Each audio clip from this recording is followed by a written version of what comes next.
Hello, ladies and gentlemen. Welcome back to another episode of mine. I'm yours truly, Sprite, and we are going to talk about AEW All In 2025.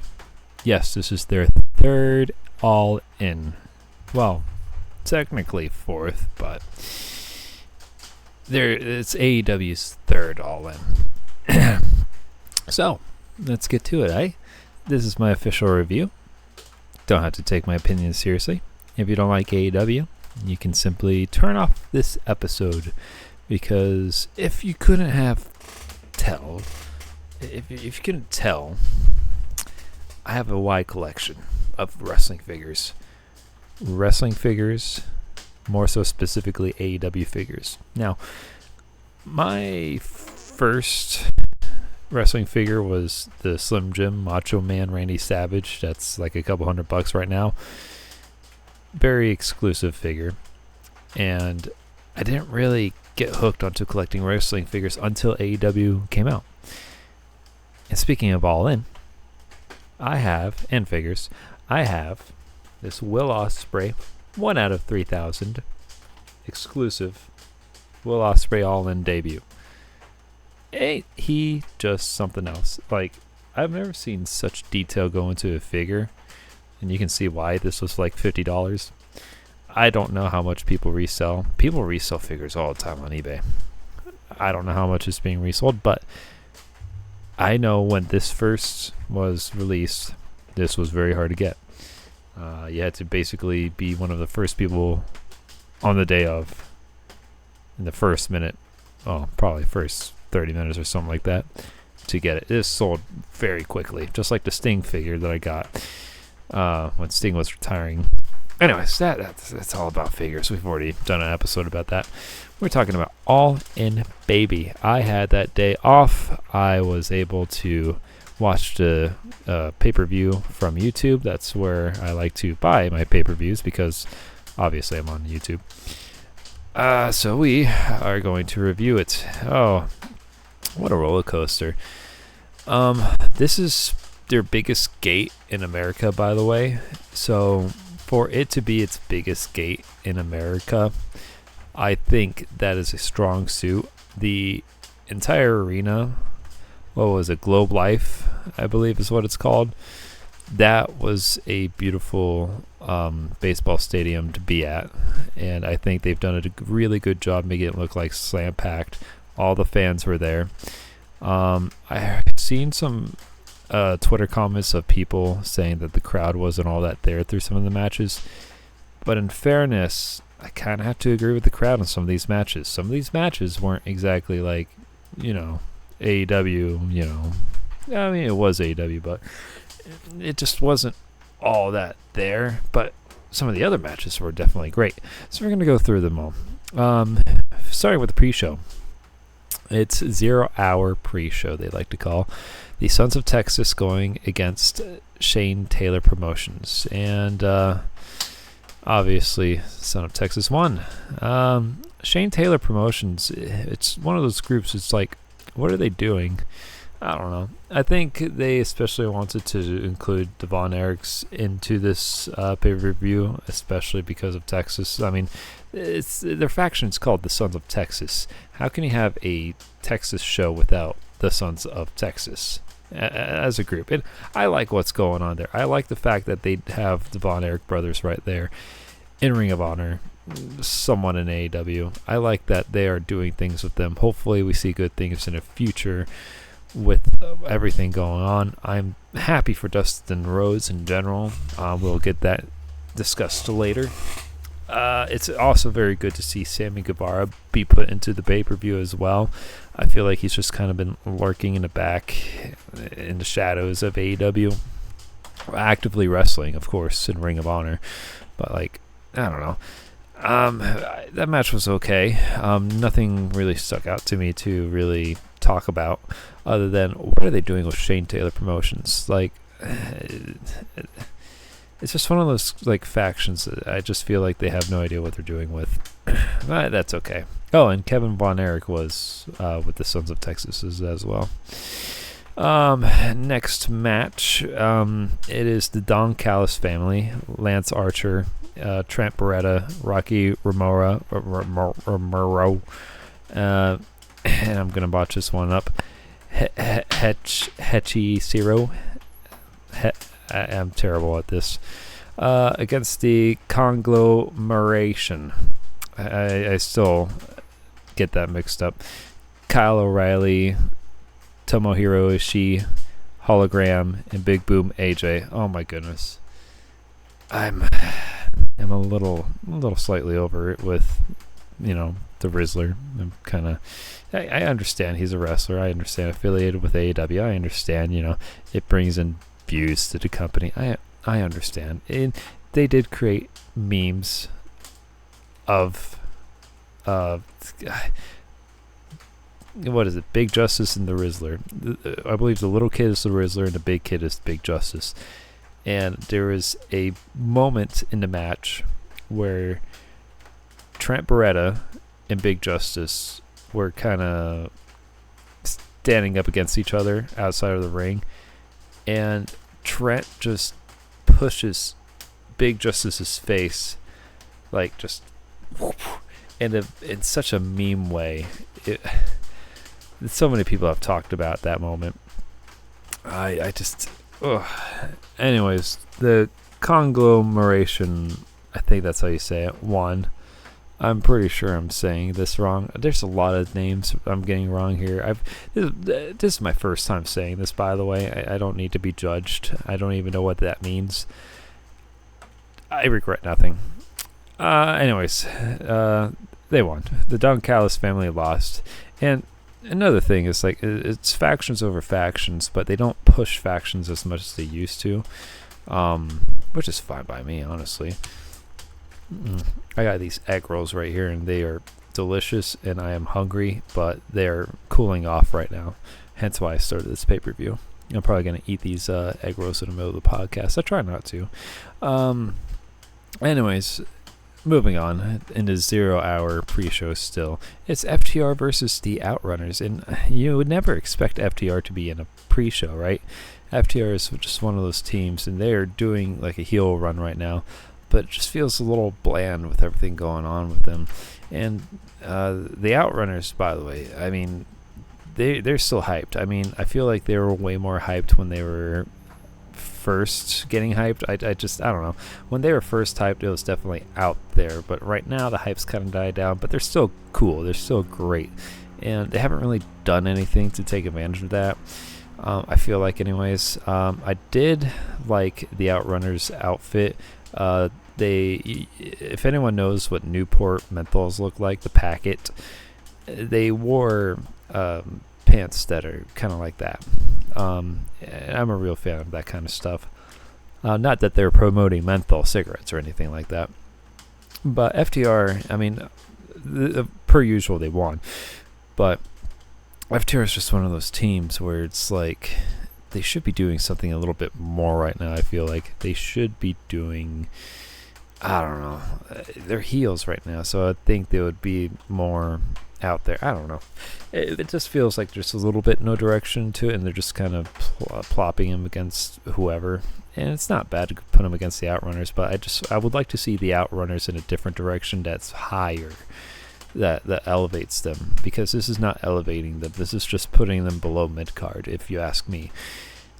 Just having them get defeated by FTR. I don't know. Not to say, like, you can't make the Outrunners have a comeback after this, but you keep putting them down in mud like this, I just don't see a good direction. And I like all the things that they're doing. The Outrunners have a great theme going on for them. The music, the intros, the vignettes that they make on the internet. I think it is all fabulous. And the wrestling is pretty good too.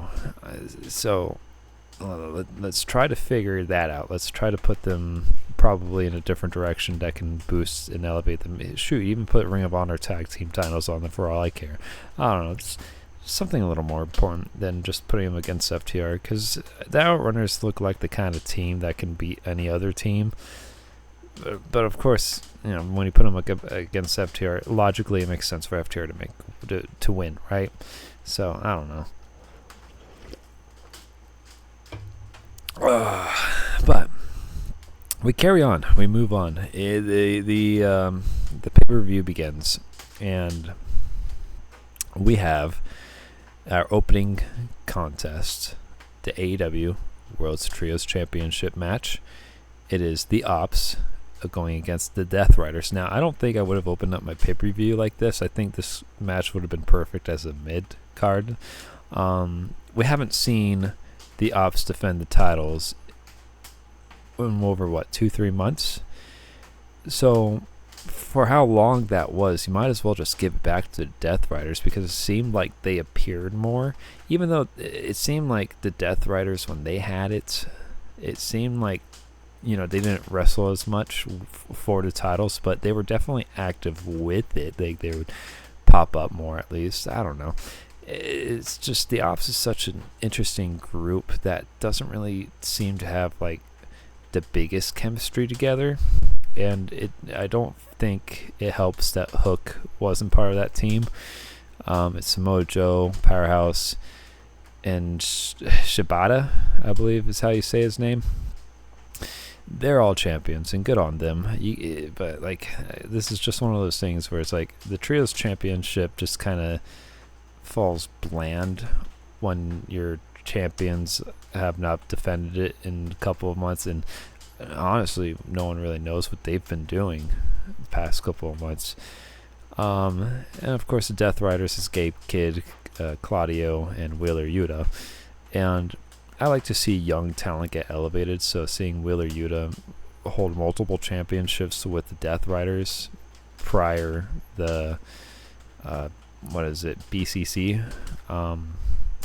I think that was very good move for Wheeler Yuta. And the whole best friends storyline before that as well. I mean, I think everything going for Wheeler Yuta is in a good direction for him, and hopefully he can become a bigger star out of this, and people will recognize him for how he wrestles in the future. I don't know, just one of those things to talk about.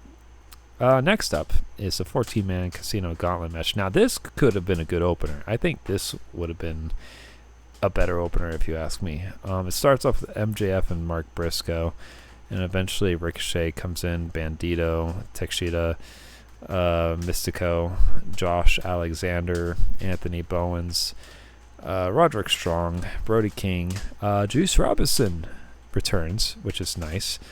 He's clean shaved and looks like a different version of Bret Hart in a different universe. Ibushi, the Beast Mortos, and Max Caster. And Max Caster coming out in the best in the world gimmick, only to be just slapped down quickly.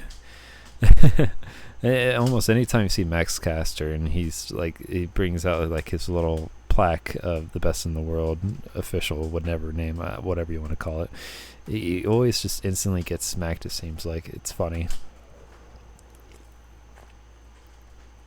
The match was okay, but I do find the women's the casino gauntlet match a little better, if you ask me. Anyways, I don't know. It's just an opinion. I can't explain. My problem about wrestling is that I don't often remember the wrestling, and it's kind of harder for me to describe it. It's just more so giving out my opinions about the wrestlers and the logic of everything, of the storylines and such. I'm gonna see if these are okay to eat now. Of course, they're good now. They're a little colder than I like them to be now. That's what I get for waiting too long. I'm sorry I'm eating right now. I'm just hungry. I've got nothing. What I just ate was a PF Chang egg roll that's frozen in a box. I believe it's duck sauce that it comes with. I don't really eat duck sauce. Why is it called duck sauce? I don't know. I'm about to eat another though. I might have to microwave these. I used the air fryer to heat them up. Not that cold. Oh well. I regret nothing. Anyways, it came with a packet of duck sauce I had to warm up, put over. Next up is the 4-way title match for the TNT Championship. Now, unfortunately, before this match began, Adam Cole came out. And we don't know for sure as of this moment what the injuries may be in regards to Adam Cole. He just know he had to vacate the title. And originally it was supposed to be Adam Cole against Kyle Fletcher. I'm sure it would have been a great match. Instead, it had turned out to come down to be a 4-way match with Kyle Fletcher, Sammy Guevara, Daniel Garcia, and Dustin Rhodes. And I don't know what Sammy Guevara and Dustin Rhodes and Daniel Garcia has done to be in the TNT picture. It was just one of those last-minute calls. But, I mean, the match was great, though. I liked the match anyways. And I think I kind of wanted Sammy Guevara to win, only because this is just my philosophy, pushing younger talent to win. Or Daniel Garcia, because he's only had the title for one. Kyle Fletcher is going to have a great future. I'm not too worried about him winning the TNT title just yet. I already know he's going to be drizzled in championships in the future. He has to be, right? There's no way he's not. He has to be. Oh, real good. I regret nothing. Well, I say it's good because I'm hungry. This egg roll's not really the best egg roll. It's frozen. Anyways, Dustin Rhodes wins that match, which is honestly great because now Dustin Rhodes has like 3 different championships, but this is his first AEW championship that he's won. And honestly, I think that's a great look for Dustin. I think it's a really great comeback. I think this is the best his character has been in a long time. Oh, I say character, him. Because now it's Dustin Rhodes kind of is more portrayed of himself now. And I think he's definitely a great wrestler, and he's still got it. And it's great that he has redeemed himself to this point. I mean, granted, when he was in AEW the entire time, he was doing well. And before that, in late WWE years, he was doing good. But everyone knows he was a very interesting background story to him in the past, in which I'm sure we all can just not talk about. I'm sure you guys already know.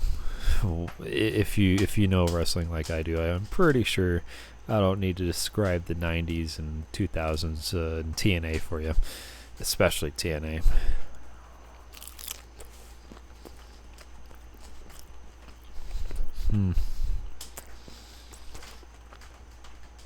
But it's so good to see Dustin Rhodes' legacy just come together.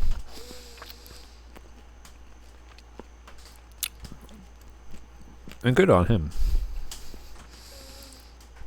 Many people, honestly, I don't know many people's opinions on Dustin Rhodes. I just know some people are like, why? And other people are happy for him. I'm happy for him. I think he deserved it. I think this is a good... His career is coming to an end eventually. Like, not now, but like, he's definitely older. How old is he? Let's check that up real quick. Dustin... Nope. Rhodes. I'm very curious. 56. Most 56-year-old wrestlers aren't wrestling. Most 56-year-old wrestlers have retired by now. John Cena's retiring at a much younger age. How old is John Cena? John Cena, 48. He's retiring at 48. So, take into consideration that Dustin Rhodes definitely had one heck of a career and won multiple championships, but this is definitely a cherry to the top of the cake of his career.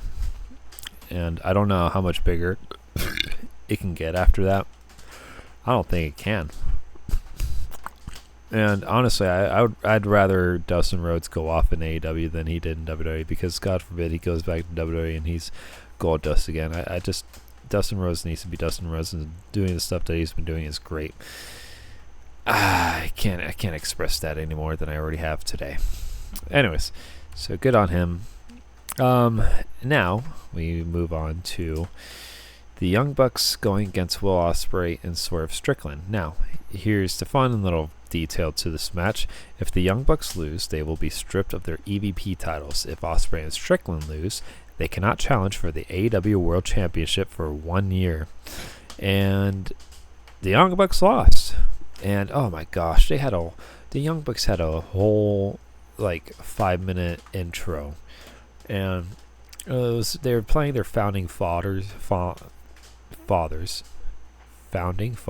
gimmick, and they're dressed like they're back in the 1700s or whatever, and they have these ridiculous outfits on, and Justin Roberts has been going on a whole spiel about how they're the founding fathers and stuff like that.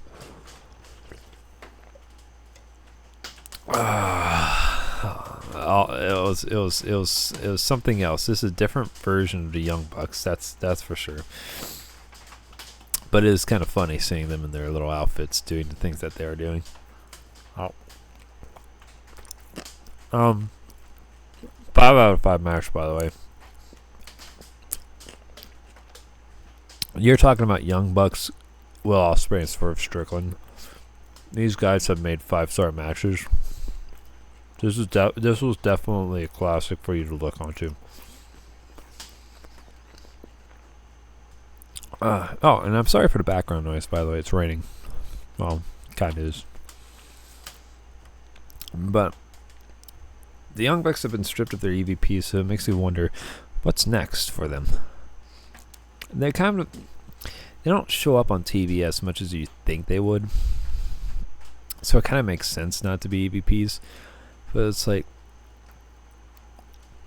what gimmick would they go back to? They can't be the founding fathers anymore. I mean, they can be. They can be self-proclaimed. I don't know. It's very interesting, but I just don't know what would be next for Young Bucks after this. Oh well. Moving on.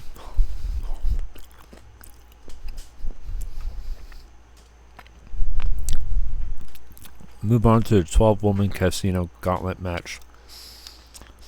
I promise I got 2 more egg rolls and I'll stop eating. I'm just super hungry. I got out of work. Start off the match, it was Chris Statlander and Megan Bayne. And then following up, contestants are Willow Nightingale, Willow Nightingale got an amazing pop when she came out, by the way.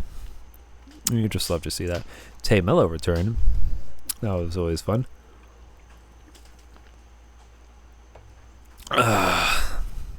Number 4. I'm gonna mess this up.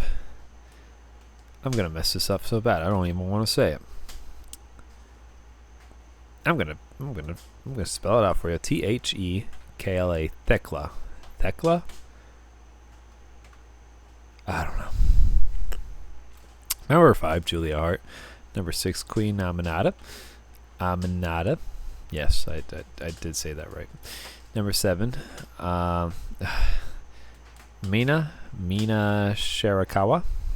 Number 8, Thunder Rosa. Number 10, Suri. Number 11, Alex Windsor.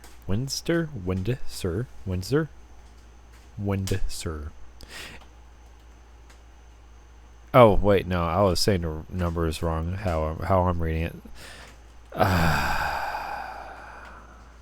Number 1 was Chris. Number 2 was Megan. Number 3 was Willow. Number 4 was Tay. Number 5 was Thekla. Number 6 was Julia. Number 7 was Queen Aminata. Number 8 was Mina. Number 10 was Thunder Rosa. Number 9 was Athena. Number 11 was Suri. Number 12 was Alex Windsor. I'm gonna eat this. Ow. I regret nothing.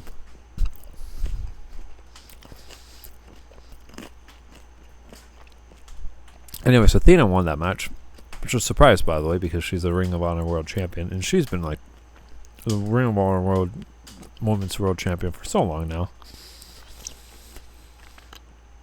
So it's kind of nice to see her do something different finally. Well, hopefully it leads to that. I just don't think that she'll be the one to dethrone Toni Storm. I don't know how long she can hold that contract for to get a championship match. If it's like Money in the Bank where you can hold it for 1 year. But I just, with Athena, I don't know. She's been in Ring of Honor so long and not in AEW specifically. And I don't watch Ring of Honor. And I'm sure she's doing great.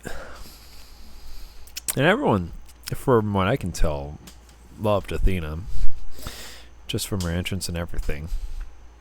And it's good seeing her on top of the mountain like that. We'll see. We'll see where that goes to. I can't criticize it, but I don't know if that would have been my choice. Because when you're doing something like that, it's kind of like a guaranteed contract where you will get the title. I don't know. Anyways, we move on to the AEW World Tag Team Championship. It's a 3-way match. It is the Hurt Syndicate, Bobby Lashley and Shelton Benjamin, going against Speedball Mike Bailey and Kevin Knight. And you got Christian Cage and Nick Wayne. Oh, and which is interesting is Christian Cage and Nick Wayne were the first people to actually kind of beat up the Hurt Syndicate and like kind of leave them, on the ground. What was it? It was either on Collision or Dynamite. I'm going to eat this last egg roll, and I promise I'm done eating after that. Ow.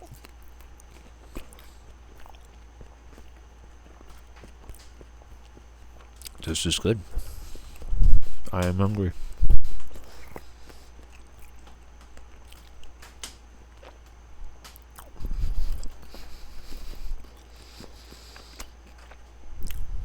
So anyway, Hurt Syndicate won the match.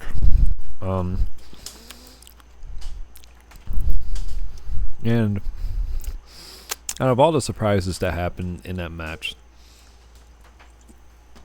I'm sorry for eating. I got out of work. I was hungry. I came here.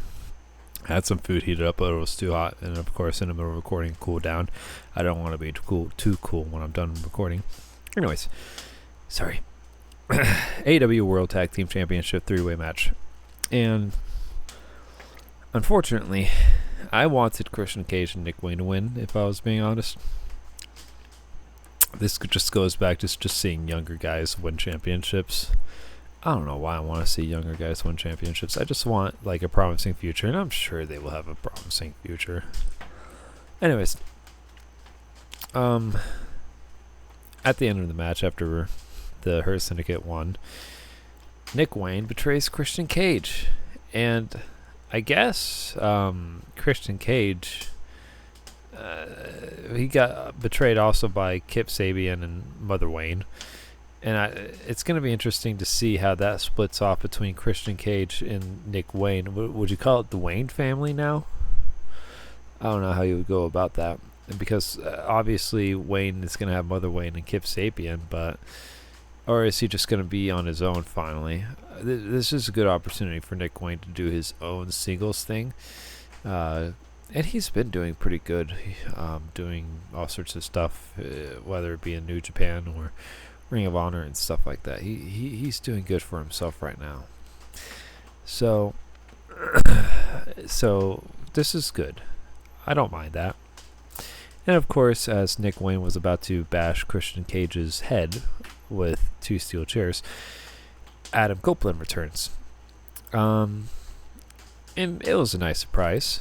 A lot of people complain that Adam Copeland came out and took too long to get to the ring. It took about, a minute? 50 seconds, something like that. Some recorded time.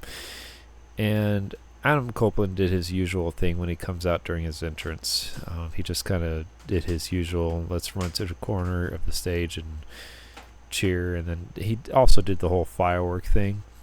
But on the other hand, I didn't mind it because Why would Adam Copeland be in a rush to save Christian Cage after all the things Cage has done to him? So let's put that into logic. Like, yes, he is saving him, but like, to what degree does he really need to save him? Like, he didn't have to, and of all the things, like, I don't know. It's just one of those things where you kind of have to put the logic there to it. It's like, there's no reason for Adam to rush it. Let him soak in the moment, after all the things Cage has done to Adam. Adam has originally wanted to team up with Cage from day one, from when they got in the company, but instead Cage said, go F yourself. And so this time around at All In 2025, after Adam had made the save and cleared the ring, is just him and Christian Cage. Adam says to Christian, go find yourself. And so I think this is going to be good, because I want to see them two. I wanted to see them two tag for a long time now in AEW, so I think that's going to be very interesting. And Hurt Syndicate will continue being the Hurt Syndicate, and they've been an elite force just defending the titles. There's not too much story to it other than what's going on with them and MJF. But now that MJF is finally part of the group, I mean, I don't know. We'll see where it goes. It's good to see big guys win big championships and just defend. You don't really need to make a story out of it. You just need to be realistic sometimes when you have two big guys. Like, let's be honest. If an average wrestler is going against Lance Archer should be winning that match. And he should have just got a championship by now. Anyways, it's AEW Women's World Championship match. It's Timeless Toni Storm going up against Mercedes Money. And this was a pretty good match. I loved the entrances for both. I liked that Timeless Toni Storm's entrance when she came out. Everything was in per usual black and white, but anything red would show up. And so, I don't know, you have to see it to know it. And I think that everything about this match was great. Obviously, Mercedes Money has like 5-6 belts by now, and she just needed the Women's World Championship. She needed that AEW title to further up her legacy, as if all the belts she has didn't do that already. I think Timeless Toni Storm winning that match was a good idea. I don't often... Sometimes when a wrestler has a title, it's very hard for that wrestler to maintain that title and be relevant, and you want that person to stay as a winner. This is one of those cases where it's like, I wanted Toni to keep the title, and she did. She was able to win by pinfall. And I don't know. Mercedes already has so many things that she would be fine without it. Timeless Toni Storm continues to be the main picture, the main woman's picture. And, I mean, kudos to her. I mean, who better? I don't know. I think it's phenomenal how far we've gotten with Toni Storm, because when she first debuted, you wouldn't have imagined it going this far. When she debuted, she was basically her original form, with the red and black, and like how she looked in NXT and whatnot. So it's nice to see her transition to this timeless character. I think it's brilliant, and people love it, and how she's been acting. I think it all goes together. Next up, it's the AEW Unified Championship Winner Takes All Unification match. It's Okada going up against Kenny Omega, and this is also one of those good matches. A little bland at first, but it just starts. It gets better and better as you watch it. Okada comes out with a different hair color. I don't know if he changed that before the pay-per-view or not, but he comes out with a gray hair color, so that took me by a little surprise. I'm used to seeing him blonde, but that's okay. It's okay. He can change colors all he wants. Obviously, Okada was a Continental Champion. Kenny Omega was the International Champion. And Okada defeated Kenny Omega. And now Okada is the Unified Champion. And I guess it's just going to be called the Unified Championship. I don't know. I wouldn't have called it the Unified Champion, but apparently it's going to be the title's going to be remaining under the Continental rules, because the International was just like, another belt like TNT belt or something like that. And it's good that they did this, because it was starting to get too many titles where it was just a little meaningless. The only time the International belt was super relevant, if you ask me, was when Orange Cassidy was defending it weekly. And Orange Cassidy, oh man, he really did a good job defending that belt weekly, on and off. But hopefully they will keep their belts aligned, and everything will be set in place, and they stop adding or changing the belts. I don't know. I think we got plenty of belts now. We got plenty of wrestlers. I think we can make plenty of stories out of it. So anyways, what's next for Kenny Omega is a very good question, because I don't know. It was definitely one of those good matches, and they've definitely had their history, Okada and Kenny Omega. And lastly, we go down to the main event, the AEW World Championship match, the Texas Death Match of Hangman Adam Page going up against Jon Moxley, who's the champion. And Jon Moxley obviously had the belt in the briefcase, and he has not shown the belt ever since he won it, a year ago. Hangman Adam Page is definitely a character with a great story in the background. I mean, tell me another character that has a story like Adam in wrestling anyways. You can't. This has to be one of the strongest character developments in wrestling. And he has shown emotion and shown change, and the work that has gotten to that point has shown. And everything about this Texas death match was everything you expected to be. A death match indeed. Jon Moxley didn't have to blade. You know why? Because during that match, Adam Page had a fork and actually stabbed Jon Moxley in the head. I don't think I've ever seen that happen.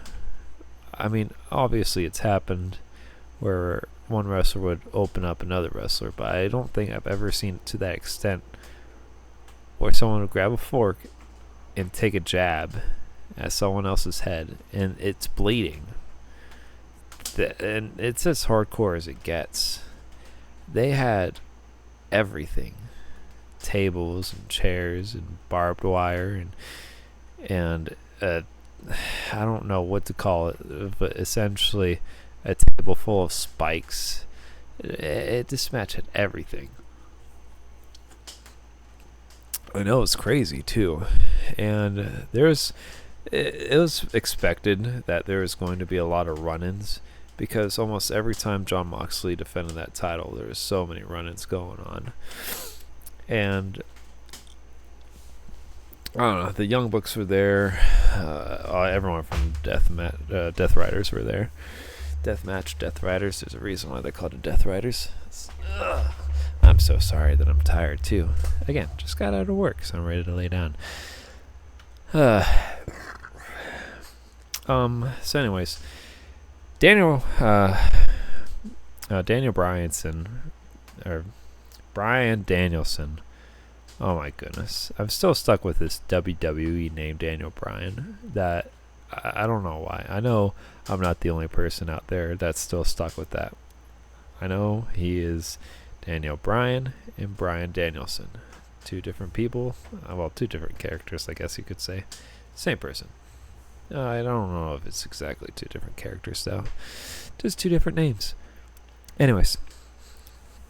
So Bryan made an appearance, and it was probably one of the hugest Yes chant pops that you could get. The Young Bucks interfered. Claudio, Gabe Kidd, and Wheeler Yuta, of course, came in.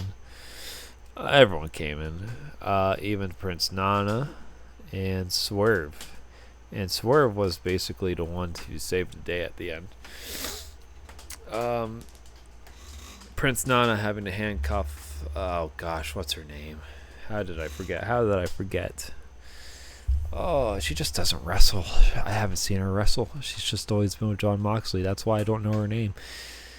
Am I a real AEW fan at this point? Probably not. I mean, if I'm being honest, I don't watch the show as much as I would like to, but that's only because I'm working and I have long days and I have a family and other things to do. But I keep up with it on the internet, so that's why I don't know my names and pronunciations as much as I would like to. Anyways, Prince Nana handcuffs the girl that's been with Jon Moxley, Morena,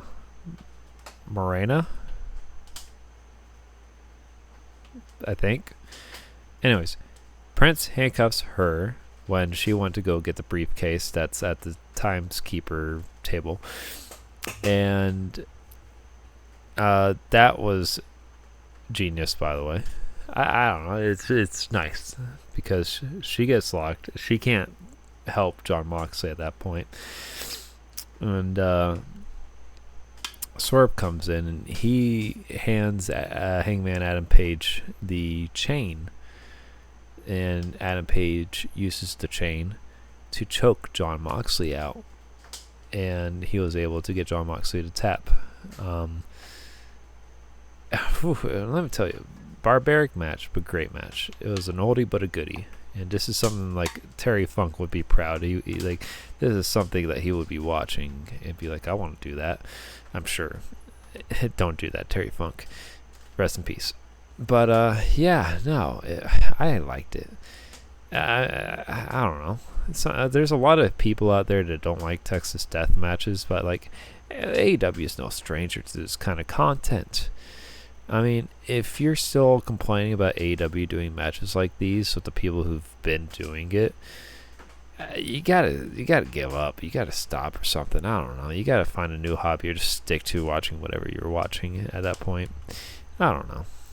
Anyways, I'm tired. You probably can't tell. I'm just tired. So with that being said, I'm going to end this recording. Say thank you for watching. I will see you guys next time in the next episode. I'm sorry this review is a little bit. I just wish I had someone to talk to wrestling about. I think that would be cool. Anyways, thanks for watching, rating, subscribing, doing whatever you do on YouTube. I will see you guys next time on the next episode. But for now, go to bed.